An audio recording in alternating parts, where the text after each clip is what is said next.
انہوں نے پڑھانی ہے، اور ان کو جو اجر اللہ نے دینا ہے اس مہینے کے اندر، سب سے زیادہ اجر کے مستحق وہ حفاظ کرام ہیں، جنہوں نے رمضان کا صحیح حق ادا کیا ہوتا ہے، دن بھی قرآن میں، راتیں بھی قرآن میں۔ اور یہی حافظ جب آئیں گے، سب سے زیادہ مبارکباد کے مستحق ان کے والدین ہیں، ان کے ماں باپ ہیں، جنہوں نے ان کو اللہ کے لیے وقف کیا اور انہوں نے قرآن سیکھا، یاد کیا اور سنایا۔ قیامت کے روز ایک ایک حافظ اپنے خاندان کے 70 بندوں کو پکڑ کے جنت میں لے کے جائے گا۔ اللہ فرمائیں گے لے جا ان کو، اس کی سفارش قبول کریں گے۔ جہاں اللہ روزوں کی سفارش قبول کریں گے، جہاں اللہ قرآن کی سفارش قبول کریں گے، وہاں اس حافظ قرآن کی بھی 70 بندوں کو اپنے ساتھ جنت میں لے کے جائے گا۔ اس کے سر پہ وہ تاج پہنایا جائے گا جس کی روشنی آسمان و زمین کی روشنیوں سے زیادہ ہوگی۔ اللہ رب العالمین سب کے بچوں کو حافظ قرآن بنائے، اللہ رب العالمین سب کے روزے قبول فرمائیں، سب کی عبادتیں، بندگیاں، ریاضتیں، دعائیں جو بندوں نے کی ہیں اس مہینے میں، اللہ ہمارا رمضان قبول فرما لے۔ ہماری بخشش کے لیے اتنا ہی کافی ہے۔ اقول قولی ھذا واستغفر اللہ لی ولکم ولسائر المؤمنین۔ السلام علیکم۔ ان الحمد للہ نحمده ونستعینه ونستغفره ونعوذ باللہ من شرور انفسنا ومن سیئات اعمالنا، من يهده الله فلا مضل له ومن يضلل فلا هادي له، واشهد ان لا اله الا الله وحده لا شريك له، واشهد ان محمدا عبده ورسوله۔ اما بعد فقال الله عز وجل في كتابه المجيد: الذين يحملون العرش ومن حوله يسبحون بحمد ربهم ويؤمنون به ويستغفرون للذين آمنوا ربنا وسعت كل شيء رحمة وعلما فاغفر للذين تابوا واتبعوا سبيلك وقهم عذاب الجحيم۔ سورہ غافر آیت نمبر 7، اس میں رب العالمین ارشاد فرماتے ہیں وہ فرشتے جو حاملین عرش ہیں، عرش کو اٹھائے ہوئے ہیں، وہ جہاں اللہ کی حمد و ثنا بیان کر رہے ہوتے ہیں ہر وقت، وہیں وہ مغفرت مانگ رہے ہوتے ہیں، بخشش مانگ رہے ہوتے ہیں ایمان والوں کے لیے، اور وہ کہتے ہیں اے اللہ تیری رحمت اور تیرا علم ہر شے پر چھایا ہوا ہے، اے اللہ فاغفر، تو معاف کر دے اپنے بندوں کو، جو بندے تجھ پر ایمان لے کے آئے ہیں، جنہوں نے توبہ کی ہے اور تیرے راستے پر چلے ہیں۔ یہ کتنی سعادت مند روحیں ہیں جن کے لیے عرش کے فرشتے مغفرت کی دعا کرتے ہیں۔ اور وہ کن کے لیے دعا کرتے ہیں؟ نبی کریم صلی اللہ علیہ وسلم نے فرمایا قرآن یہ بہت عظیم کتاب ہے، لیکن جو اللہ کا ذکر ہے معمولی سا بھی، اس کو بھی آپ حقیر نہ سمجھو۔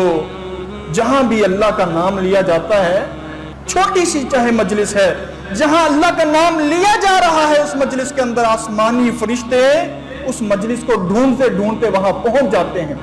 وغشیتہ الرحمہ، جہاں فرشتے ان کو ڈھانپ لیتے ہیں، اللہ کی رحمت بھی ڈھانپ لیتی ہے۔ وذکرہم اللہ فی من عندہ، اللہ رب العالمین عرش پہ ان لوگوں کا ذکر فرماتے ہیں۔ اللہ کے نبی صلی اللہ علیہ وسلم فرماتے ہیں ان میں ایک شخص ایسا بھی ہوتا ہے کہ جو جمعہ پڑھنے کے لیے نہیں آیا ہوتا، جو ذکر میں شامل ہونے کے لیے نہیں آیا ہوتا، ویسے ہی تھکاوٹ اتارنے کے لیے وہاں بیٹھ جاتا ہے۔ فرشتے اس کا ذکر کرتے ہیں، اللہ وہ تو ذکر میں شامل ہونے کے لیے آیا ہی نہیں تھا۔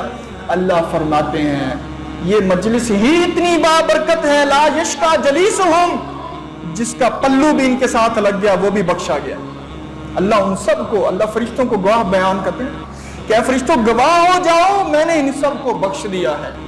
تو یہ تو مجلس بہت بڑی ہے۔ اللہ رب العالمین سے دعا ہے اللہ ہم سب کو بخش دے، اللہ پاک ہم سب کو معاف فرما دے، اللہ پاک ہم سب پہ رحمت فرمائے۔ سبحان ربک رب العزت عما یصفون وسلام علی المرسلین والحمد للہ رب العالمین۔